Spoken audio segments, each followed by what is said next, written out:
Have you ever thought of God as your husband? Hi, I'm Sam Sessa, Senior Pastor at Resurrection Lutheran Church in J.A.O, New York. Thank you for joining me as we dive into God's Word. We are going to be in Jeremiah chapter 3. All right, let's pick up. So we are in verse 11, and this is a passage like a great many passages in the Old Testament where the relationship between God and his people is a picture, a metaphor of a husband and a wife. Okay, 11, Jeremiah chapter 3. And the Lord said to me, faithless Israel has shown herself more righteous than treacherous Judah. Go and proclaim these words toward the north and say, return, faithless Israel, declares the Lord. I will not look on you in anger, for I am merciful, declares the Lord. I will not be angry forever. Only acknowledge your guilt, that you rebelled against the Lord your God, and scattered your favors among foreigners under every green tree, and that you have not obeyed my voice, declares the Lord. Okay. This idea of God as husband is rife throughout the Old Testament.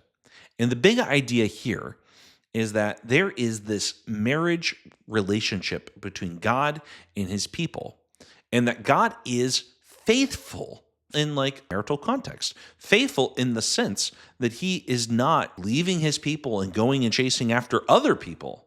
No, he is in this committed relationship with them where he is faithful. But the problem is that his people are the opposite of faithful. They are unfaithful. They are faithless because they leave God and go chasing after other gods. So that idolatry, the worship of other gods other than the one true God, is something that God considers adultery against him, right? That you have gone and this relationship by not being faithful, by bringing other people into this thing, and God's not having it. The book of Hosea is essentially an action prophecy where the prophet Hosea plays out this faithless relationship that the God's people have with God. And you can go read it. It's pretty wild what God has him do to illustrate this. But we are faithless. And I hope you never have to experience the pain of a spouse cheating on you and being unfaithful.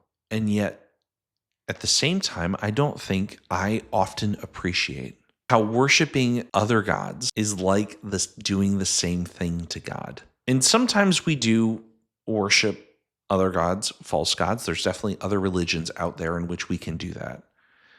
Sometimes we make a god out of something else. Sometimes we make a god out of money, and we look to money to protect us. We look to money to find our security. We look to money to provide identity to our lives, to give us value and worth. Because wherever we find our identity, wherever we find security, wherever we find meaning and purpose, that is our God. And for some of us, it's money. For some of us, it's career. For some of us, it's family. For some of us, it's our own abilities. For some of us, it's the government, right? For some of us, it's health. For some of us, it's in consumerism. There's 1,000 different little false gods that we prop up, that we find who we are, how we are safe, and what gives value and purpose to our lives. And a lot of those things are very good gifts that God gives, but they are not God. Only God is God. It's kind of a dumb sentence, but that's the reality. There is only one creator of heaven and earth who can sustain you, lift you up, and take care of you.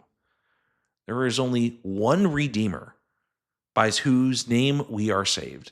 And in Jesus Christ, we are made right with God. There is only one sanctifier who comes to encourage us, the Spirit sent from the Father and the Son to be with you and to lift you up and to make you more like Jesus. And this triune God has come and is faithful always. We never have to wonder if God's lying to us. We never have to wonder if God's not going to hold up his end of the bargain.